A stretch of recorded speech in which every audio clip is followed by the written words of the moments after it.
오늘은 하늘의 보좌 두 번째 시간이 되겠습니다. 우리는 지난 주일부터 정말 웅장한 주제를 우리가 다루고 있습니다.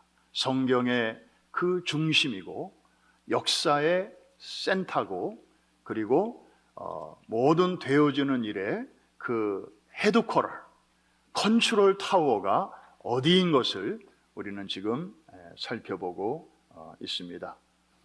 여러분, 호스피스라고 다 아실 것입니다. 병원에서 치료를 받을 만큼 받다가 이제 의사들이 더 이상 도와드릴 일이 없습니다. 그 가족들과 함께 좀 여생이라도 편안한 시간을 좀 보내십시오라고 해서 마지막으로 그분들이 가시는 곳이 바로 이 호스피스입니다. 거기서 봉사하시는 분들이 이제 임종을 앞둔 그런 분들의 삶을 옆에서 지켜보면서 공통적으로 하는 얘기가 있습니다. 많은 분들이 후회를 많이 한다는 거예요. 내가 이 나이에 이렇게 인생의 마지막이 올 줄을 미리 알았더라면 좀 이렇게 살 걸, 저렇게 할 걸, 그렇게 좀 시간을 잘 보낼 걸, 이런 후회들을 많이 한다는 것입니다. 여러분, 단 한 번뿐인 인생을 뭐 후회 없이 눈을 감을 수는 없겠지만 그래도 아주 후회를 최소화하고 그리고 정말 보람 있었다, 정말 내 인생은 축복이었다, 행복이었다, 이제 소풍 마치고 나는 이제 하늘나라로 돌아간다, 이렇게 흐뭇하게 눈을 감을 수 있는 비결이 있다면 과연 무엇일까요? 오늘 제가 세 가지를 여러분과 함께 나누려고 합니다. 좀 과장해서 약간 힘주어서 말하면 이 세 가지만 발견하면 끝난다, 해결된다 하는 것입니다. 너무 중요한 얘기죠. 첫째, 누가 나를 이 세상에 보내셨는가 하는 것입니다. 물론 동양적인 사고는 부모님이 나를 보내줬지 그렇게 생각할 수 있습니다. 그러나 성경적 사고는 그건 아니죠. 우리가 부모를 통해서는 왔지만 그 부모를 통해서 나를 이 땅에 보내신 누군가가 있지 않은가. 우리가 이 볼펜 한 자루도 가만히 보면 저절로 이게 이렇게 존재하는 게 아니고 이것을 만든 공장이 있고 누군가가 이렇게 디자인한 사람이 있고 또 이 물건을 공장에서부터 우리 손에까지 유통시킨 누군가가 있으니까 이게 우리 손에 이렇게 있는 거 아닌가. 그렇다면 우리는 볼펜보다 훨씬 더 미묘하고 복잡하고 섬세하고 인격과 영혼을 가진 인생인데 우리가 이 볼펜이 우연히 저절로 어쩌다가 이 자리에 있는 게 아닌 것처럼 우리 인생이 어쩌다가 저절로 우연히 살다 보니까 여기까지 왔다, 이렇게 말하기에는 너무 허무하지 않은가. 분명히 나를 보내신 자가 있다. 그분을 이제 일찌감치 발견할수록 그 인생은 참 행복하다. 아멘입니까? 나 그런 거 몰라. 누가 날 보냈는지 알게 뭐야. 그러면서 사는 인생은 정말 얼마나 이게 정처 없고 그야말로 최희준의 하숙생의 그 가사의 주인공 그 이상도 아니고 이하도 아니고 정말 노래는 감미롭고 좋은데 내용은 그렇게 쓸쓸할 수가 없어요. 아무도 그렇게 살기를 원치 않을 것입니다. 두 번째 발견해야 할 주제는 그러면 나는 도대체 누구인가 하는 것입니다. 많은 철학자들이 이 질문 앞에 섰습니다. 그리고 많은 사람들이 고민은 많이 했는데 속 시원한 대답을 내놓지 못했습니다. 우리 인간은 관계적인 존재예요. Relational being. 그래서 사실 부모 없이 세상에 태어난 자녀가 없지 않습니까? 그래서 부모와의 관계가 우선 있습니다. 내가 누구에게서 낳는가? 누구의 자식인가? 중요한 거죠. 그래서 부모의 성을 따는 것이고 부모에게서 받은 DNA가 내 안에서 꿈틀대고 있는 것이죠. 난 부모 몰라. 그런 건 내 인생에 중요하지 않아. 이렇게 사는 인생치고 행복하고 제대로 잘 사는 사람 없습니다. 나는 누구인가? 이것을 제대로 알려면 이제 부모를 알아야 되고 더 근본적으로는 부모를 통하여 나를 이 땅에 보내신 나의 마스터, 그분 앞에서 나는 어떤 존재인가? 이 관계 속에서만이 나의 진정한 아이덴티티가 나오게 됩니다. 그래서 이 첫 번째 질문과 두 번째 질문은 분리된 질문이지만 사실은 밀접히 연관이 되어 있습니다. 자, 중요한 발견이죠. 그 다음에 세 번째 발견이 있습니다. 이것은 그분이 왜 나를 이 시대에 이 땅에 보내셨는가? 이제 사명이죠. 미션입니다. 자, 누가 나를 보냈나? 나는 누구인가? 그리고 내 삶의 목적은 무엇인가? 이 세 가지만 우리가 제대로 알고 살면 우리 인생이 참 행복하고 방황할 일이 없고 그리고 임종의 날에 그렇게 후회할 일이 많지 않을 것입니다. 그런데 과연 이 세 가지를 우리가 사는 동안에 과연 다 발견하는 것이 가능한가요? 또 그런 사람이 있나요? 자, 이런 질문 앞에서 성경은 뭐라고 대답하는가 하면 따라해 주시기 바랍니다. 가능하다. 있다. 그래서 오늘 그 한 사람을 한번 같이 만나러 가겠습니다. 이 사람은 위기 속에서 그냥 어느 한 날 이 세 가지 위대한 발견을 그냥 한 방에 해결한 사람입니다. 구약시대의 사람입니다. 청년이었고 애국자였고 그리고 아주 신분이 높은 왕족이었습니다. 여러분이 잘 아는 사람입니다. 한국식으로 말하면 이씨입니다. 이사야라고. 이사야입니다. 이 본문의 배경을 보면 나라가 큰 위기에 봉착합니다. 왕이 죽은 것입니다. 이사야 당시의 왕은 정말 대단한 왕이었습니다. 우시야 왕이었습니다.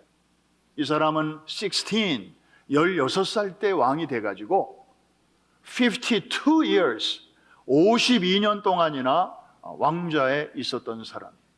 유다 나라를 아주 부강하게 그리고 든든한 나라로 올려놓은 성군이었습니다. 그런데 사람이다 보니까 내가 이렇게 왕으로 다스리는 동안에 참 나라가 이렇게 된 거 보니까 내가 참 잘했어. 나니까 이렇게 했지. 그러면서 나중에 교만이 들어왔습니다. 그래서 내가 가진 권한으로 못할 게 뭐야? 해가지고 어느 날 성전에 들어가서 이제 성소가 있고 지성소가 있지 않습니까? 그 지성소로 들어가기 직전에 그 회막이 있는데 그 문 앞에 분향단이라고 있어요. 거기에 이제 향을 피우는 곳이죠. 지성소와 아주 가장 가까운 곳입니다. 그러니까 이 왕이 차마 지성소에는 못 들어가고 거기도 들어가고 싶지만 도무지 들어갈 수가 없으니까 그 분향단에까지 들어가 가지고 향을 피웠어요. 여러분, 이 일은 제사장이 할 수 있는 일입니다. 왕이 하는 일이 아니에요. 그런데 내가 지금까지 50년 이상을 나라를 이렇게 태평성대로 잘 해왔는데 뭐 이까짓 것 좀 못할 게 뭐야? 또 누가 뭐라고 할 거야? 하나님의 진노하셨습니다. 그의 건강을 치셨습니다. 하루아침에 나병 환자가 됐습니다. 그리고 그것 때문에 시름 앓다가 죽었습니다. 여러분, 아무리 왕이 파워가 있어도 이 나병에 걸리니까 열저의 무덤에도 묻히지를 못했습니다. 별도로 다른 곳에다가 묻히게 되었습니다. 이 소식이 들려지자 온 국민들은 불안해하기 시작합니다. 참으로 이 우시야 왕의 존재는 정말 철통 같은 그런 성벽과 같고 정말 철옹성과 같은 국가를 지켜주는 상징적인 이름이었는데 그가 죽음으로써 갑자기 나라가 누란의 위기에 처하게 된 것입니다. 그 당시에 아수르라고 하는 제국이 호시탐탐 유다 나라를 노리고 있었습니다. 청년 애국자 이사야는 많은 백성들이 그저 주저앉아서 탄식하고 있을 때 이 사람은 달랐습니다. 성전으로 뛰어들어갑니다. 그리고 하나님 앞에 엎드러집니다. 요즘 말로 말하면 기도하는 거죠. 하나님, 큰일 났습니다. 어떻게 하면 좋을까요? 기도하는 중에 이사야의 눈이 열리면서 무언가를 보게 되었습니다. 자, 뭘 보았는지 우리 6장 1절 같이 한번 읽겠습니다. 시작. 우시야 왕이 죽던 해에 내가 본즉 주께서 높이 들린 보좌에 앉으셨는데 그의 옷자락은 성전에 가득하였고. 여러분, 저 우시야 왕이 죽던 해에 저 당시에 저 나라 사람들은요, 저 표현을 들으면 정말 이보다 큰 위기는 없었습니다. 우시야 왕이 죽었다고? 완전히 자기들의 존재 기반이 송두리째 흔들리는 그런 상황이었습니다. 52년 동안이나 자기들을 지켜주는 왕이었으니까요. 그냥 자기 가족과도 같은 그런 임금이었으니까요. 하늘에 높이 들린 보호자를 바라보았고 거기에 앉아 계신 분을 보게 되었습니다. 그런데 그 옷자락이 성전에 가득하였다. 여러분, 하늘과 땅이 탁 이어지지 않습니까?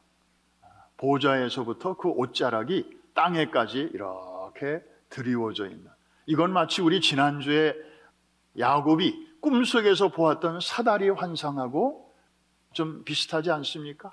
사다리가 야곱이 누워있는 이곳에서부터 저 하늘에 있는 그 보좌에까지 연결되는 그 환상과 메시지가 똑같은 거예요.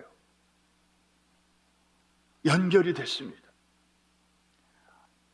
홀로가 아니라는 거죠. 여전히 그분이 관심을 갖고 계시다는 것이고 보고 계시다는 것이고 그리고 그분의 통치권 안에 우리가 여전히 있다는 것이죠. 이 옷자락이 성전에 가득하였다. 이것은 그분의 임재, 그분의 통치, 그리고 그분의 보호하심, 이것을 의미하는 것입니다. 이사야는 이 환상을 통해서 정말로 중요한 한 가지 사실을 깨닫게 되었는데, 아하, 우리나라를 다스리던 우시야 왕, 땅의 임금은 죽었어도 하늘의 왕은 여전히 살아 계시는구나. 그래서 여전히 당신의 택한 백성과 그리고 그 나라를 지금도 다스리고 계시는구나. 저분이 우리나라를 지금도 보호하고 계시는구나. 내 삶의 진정한 주인, 내 민족의 참된 마스터가 누구인지 이사야가 발견함으로 어디서도 누릴 수 없는 큰 평안, 어디서도 얻을 수 없는 큰 위로를 경험했습니다. 사랑하는 성도 여러분, 2023년이 밝았습니다.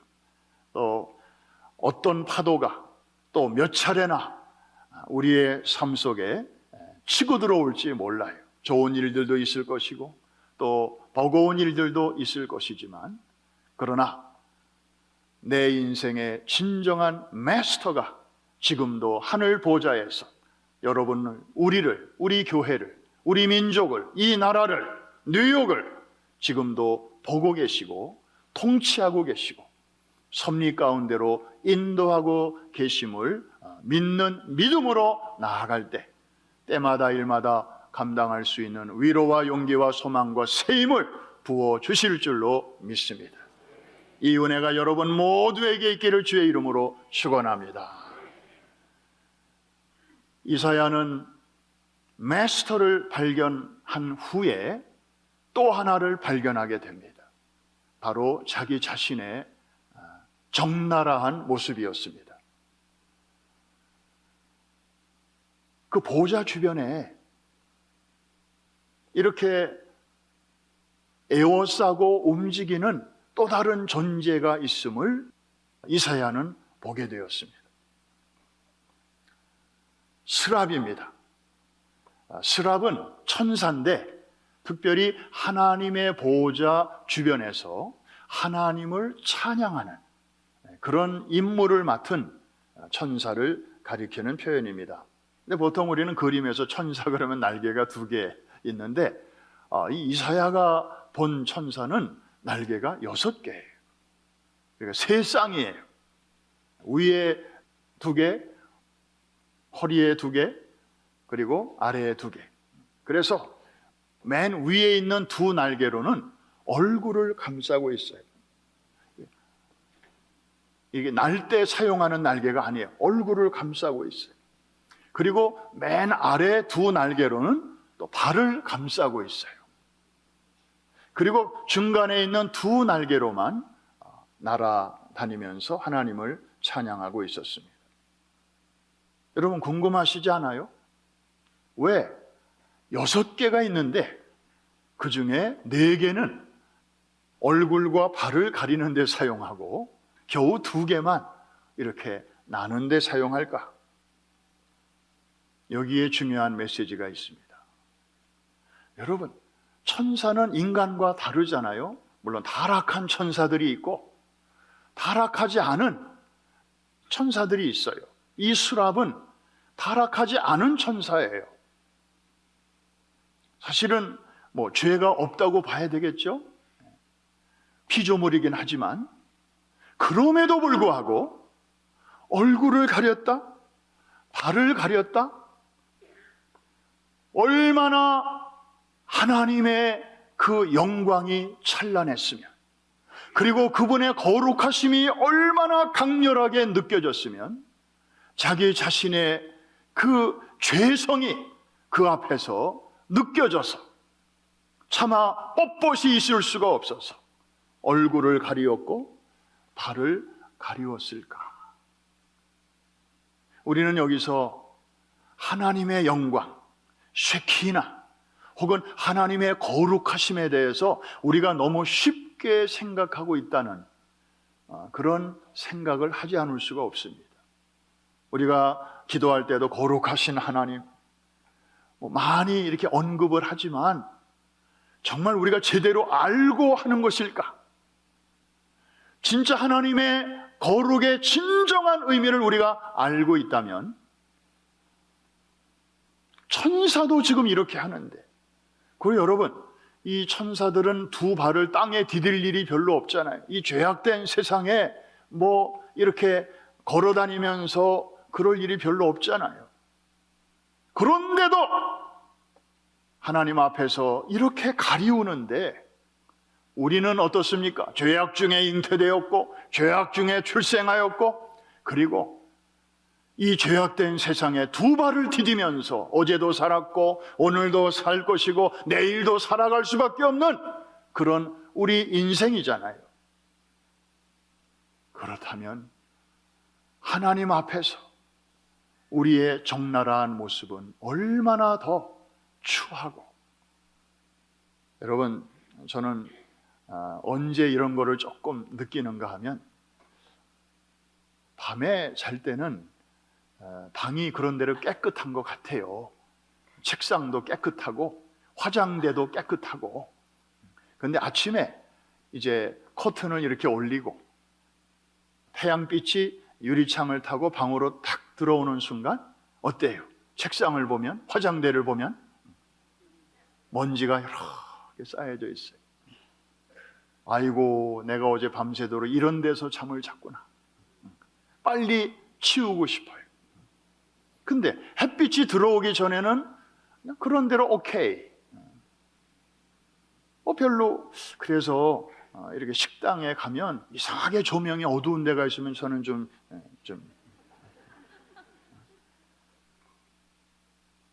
너무 이렇게 어둡게 해놓은 데는 조금 의심이 가요.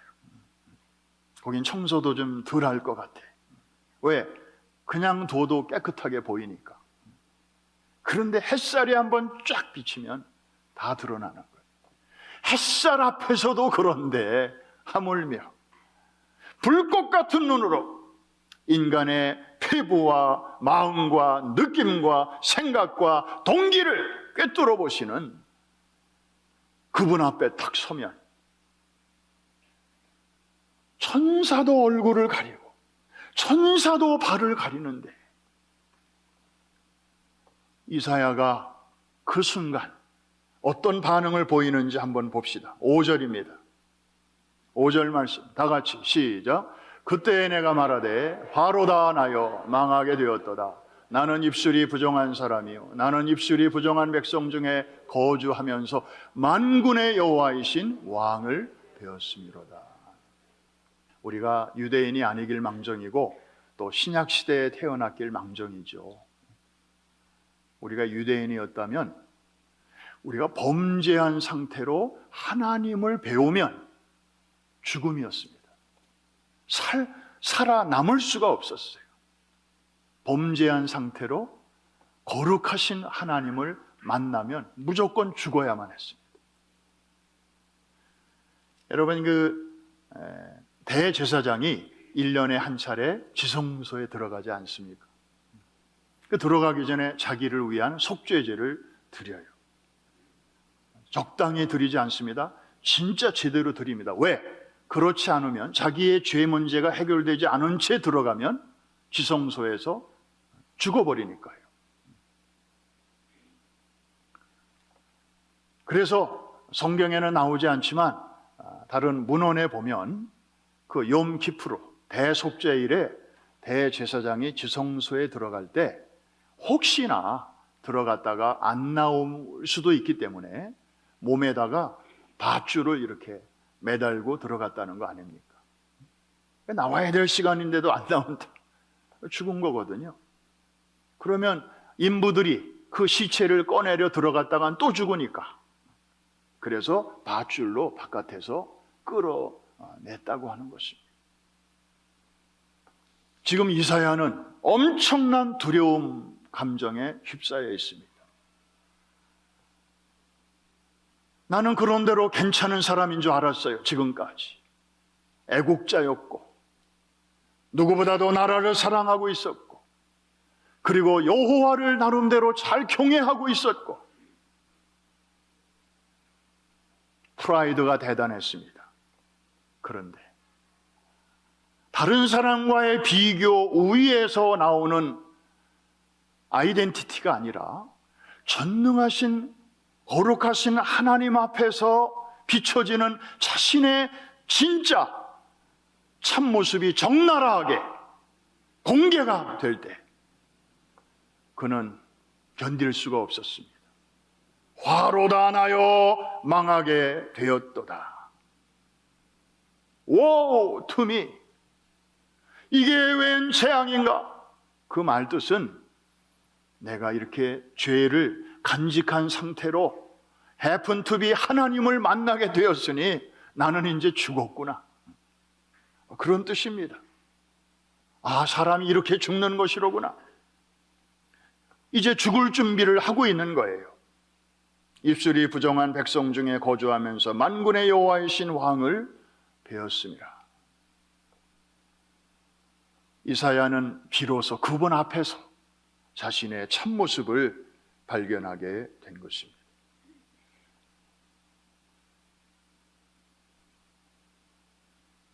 이사야만이 아니었습니다.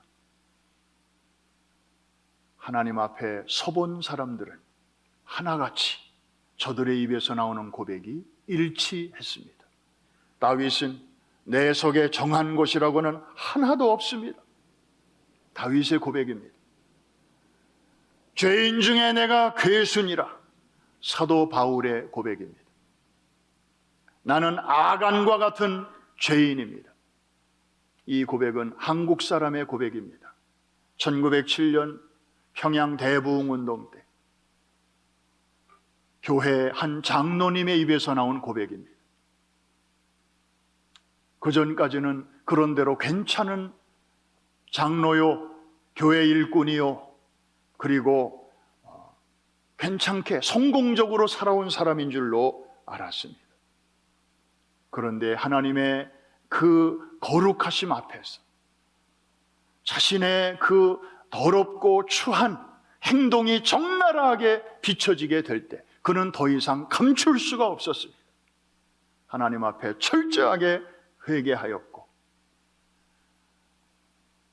그랬더니 하나님께서 또 용기를 주셔서, 대부분 사람들은 그냥 하나님 앞에서 회개하고 끝내버리잖아요. 영화 밀양에서 나오는 것처럼 나 하나님한테 회개했고 하나님이 용서받았어, 그리고 그냥 입 싹 씻잖아요.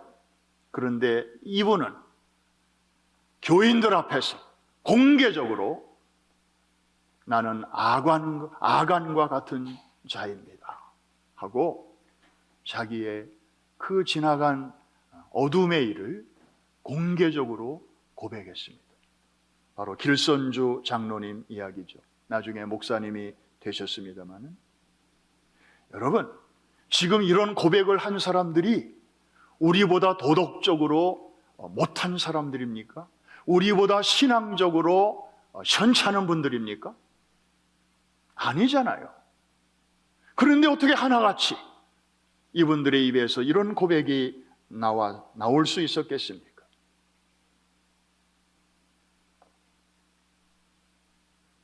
하나님의 임재와 영광 앞에서 비로소 자신의 그전에는 가리워졌던 그런 실체적인 모습이 드러나게 되니까 자신의 죄성을 고백하지 않을 수가 없었던 것입니다. 그런데 이런 분들이 결국에는 하나님의 은혜가 무엇인지를 그 누구보다도 더 풍성하게 체험을 했다는 사실을 우리는 잊어서는 안 될 것입니다. 로마서 5장에 보면 이런 말씀이 있잖아요. 죄가 더한 곳에 은혜가 더욱 넘치느니라. 우리가 하나님 앞에 행한 것이 죄 아닌 것이 없듯이, 그럼에도 불구하고 하나님께서 우리에게 베풀어 주시는 모든 것은 은혜가 아닌 것이 없나이다. 어거스틴의 고백입니다. 자신 안에 있는 죄의 본성을 철저하게 목격한 사람들의 입에서 나올 수 있는 말이 바로 이것입니다. 아까 제가 들어오면서 콰이어의 찬양을 들었습니다. 참 팬데믹 때 우리가 많이 불렀던, 정말 우리 마음에 굉장한 공감을 불러일으키는 은혜라는 찬양 아닙니까? 모든 것이 은혜, 은혜, 은혜, 한없는 은혜, 그러면서 정말 구구절절히 그래요, 맞아요. 그런데 때로는 이 찬송을 부르면서도 내 마음이 실리지 않을 때가 있습니다. 그냥 입에서는 부르는데 마음에 특별한 감동이 없을 때가 있어요. 그것은 하나님의 은혜가 아니어서가 아니라 하나님 앞에서 내가 어떤 존재인지에 대해서 무뎌졌기 때문에, 정말 할 수 없는 죄인이로구나, 할 수 없는 인생이로구나, 내가 예수를 믿은 지가 벌써 횟수로 이만큼인데 왜 나는 아직도 이게 안 될까? 왜 내 마음속에 선을 행하고자 하는 그런 마음은 있는데 그것을 행할 능력은 왜 없는가?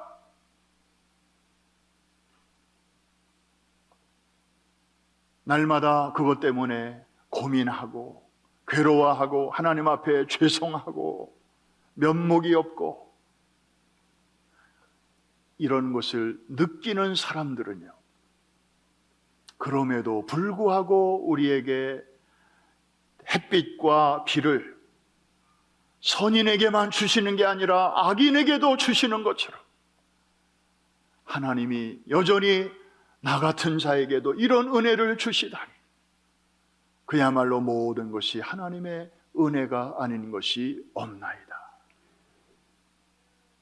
자신의 죄성에 대한 진지한 고민이 있는 자만이 하나님이 주시는 작은 것 하나에도 감격하고 감동하고 감사할 수 있는 것이 아니겠습니까?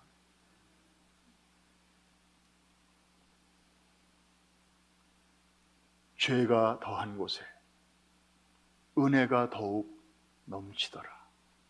바울의 이 고백은 정말 우리의 마음을 꿰뚫는 날카로운 말이 아닐 수가 없습니다. 절대 절망 속에서 절대 희망으로 끌어올리시는 이 은혜가 여러분 가운데 금년에 넘치게 되기를 주의 이름으로 축원합니다. 마지막 세 번째 미션. 이사야는 보좌에 계신 하나님을 발견했고 바로 이어서 그 앞에 서 있는 자신의 진면목을 발견했고, 그거로 끝난 게 아닙니다. 위로부터 들려오는 음성을 듣습니다. 내가 또 주의 목소리를 들으니 주께서 이르시되 내가 누구를 보내며 누가 우리를 위하여 갈꼬 하시니. 이사야의 반응을 보십시오. 내가 여기 있나이다. 나를 보내소서. 사실 솔직히 말하면 하나님께서 이사야의 이름을 부르시지 않았어요. 에덴 동산에서는 아담아 내가 어디 있느냐 이렇게 부르셨어요. 아담은 대답 안 할 수가 없었죠. 자기 이름을 부르니까. 그런데 여기서는 이사야의 이름을 부르시지도 않았어요. 그냥 제너럴하게 내가 누구를 보내며 누가 우리를 위하여 갈꼬. 그때 이사야는 과감하게 내가 여기 있나이다. 나를 보내소서. 자원했습니다. 머뭇거리지 않았습니다. 그도 그럴 것이 아까 말씀드렸잖아요. 유대인들의 사고방식으로는 죄에 있는 자로서 거룩하신 하나님을 조우한 사람은 살아남을 수 없다. 그 자리에서 죽임을 당한다. 그게 정상이었어요. 그게 상식이었어요. 그런데 하나님께서 이 사람을 살려주신 거예요. 나를 하나님이 살려주셨어. 이제부터 나는 덤으로 사는 거야. 이사야는 주저할 이유가 하나도 없었던 것입니다. 사명을 발견했죠. 그래서 그 위기 가운데서 그는 이제 하나님이 기뻐하시는 그 사명을 위해서 남은 생애를 달려갈 수가 있었던 것입니다. 여러분은 사명이 무엇입니까? 발견하셨습니까? 그 인생의 사명 말이죠. 금년의 목표가 아니고 내가 이 땅에 사는 동안에 무엇을 위하여 달려갈 것이며 무엇을 목표로 할 것인가. 우리 오래전에 교회에서 목적이 이끄는 삶이라는 책을 전 교인들이 읽은 적이 있습니다.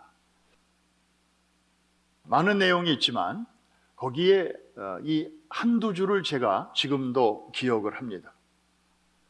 내용은 아주 쉬운 것입니다. 하나님은 이 세상에 태어나는 모든 인간들에 대해서 삶의 목적을 한 사람도 빠짐없이 부여하신다. 그 다음 문장이 아주 감칠맛이 있습니다.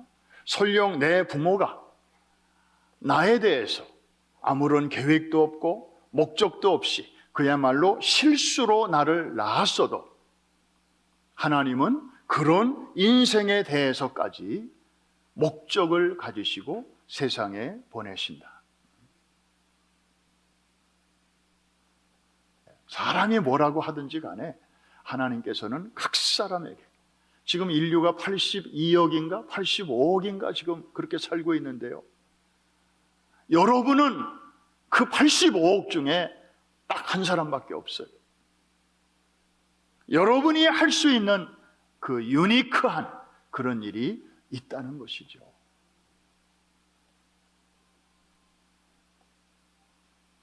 말씀을 마칩니다. 우리는 지난주에 하나님의 통치의 삼각형 우리가 보았습니다. 자, 만물이 그에게서 나오고 그로 말미암고 그에게로 돌아가니라. 영광이 그에게 세세토록 있을지어다. 아멘입니까? 정말 아주 웅장한 말씀인데 성경 전체를 그냥 저 그림 하나로 압축해 놓은 거예요. 저 보좌가 지금 이 순간에도 저 정점에 우뚝 서 있어요. 그래서 시편 103편 19절에 보면 여호와께서 그 보좌를 하늘에 세우시고 그 정권으로, 이제 성경은 왕권으로 만유를 다스리시도다. 너무 웅장한 말씀이에요. 로마서 11장에 나오는 말씀과 짝을 이루는 말씀인데 한번 큰 소리를 읽어보겠습니다. 시작. 여호와께서 그의 보좌를 하늘에 세우시고 그의 왕권으로 만유를 다스리시다. 하나 묻습니다. 저 말씀 보시면서 저 만유 안에는 보이는 세계도 보이지 않는 세계도 다 들어있습니다. 왜? 그분이 다 창조하셨기 때문에 창조하신 세계를 다스리시고 섭리하시고 통치하시는 건 당연한 일인데 묻습니다. 저 만유 안에 여러분도 들어있다고 믿어주시면 아멘. 저 만유 안에 여러분의 가정이 들어있다고 믿어주시는 분들만 아멘. 저 만유 안에 여러분이 지금 막 씨름하고 고민하고 또 문제 해결을 위해서 애를 쓰는 그 문제도 저기 들어있다고 생각되시는 분들만 아멘. 저 만유 안에 우리 프라미스 교회의 현재와 미래도 있다고 믿어주시면 아멘. 저 만유 안에 두고 온 조국 대한민국도 한국 교회도 들어있다고 믿어주시면 아멘. 저 만유 안에 우리가 살고 우리의 후손들이 꿈을 펼치고 살아갈 이 땅 미국도 들어있다고 믿어주시는 분들만 큰 소리로 아멘. 그러면 되는 거 아닙니까? 그리고 그 아버지가 그 하나님이 여러분의 아저씨가 아니고 삼촌이 아니고 여러분을 자식 삼으신 아버지,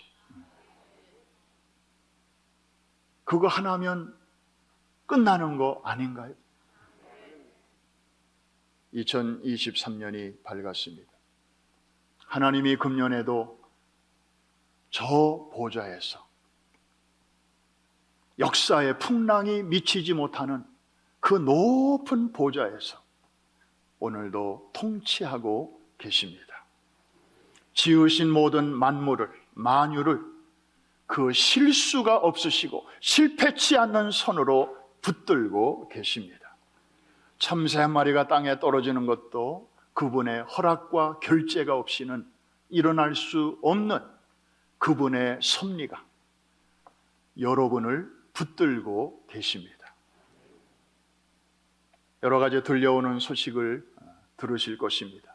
뉴스도 들으실 것입니다. 좋은 소식도 있고 그리고 우리를 긴장시키는 뉴스도 있을 것입니다. 그러나 너무 위축되지 마시기를 바랍니다. 너무 쫄지도 마시기를 바랍니다. 어깨를 펴시기를 바랍니다. 여러분은 그 왕의 자녀이기 때문입니다. 그 누구도 견줄 수 없는, 이길 수 없는, 당할 수 없는 가장 높으신 분의 가족이기 때문입니다. 보좌 신앙, 이것 가지고 또 금년 한 해 잘 달려가시는, 여러분도 살고 여러분 주변에 있는 사람도 일으키는 멋진 믿음의 한 해가 될 수 있기를 주의 이름으로 축복합니다.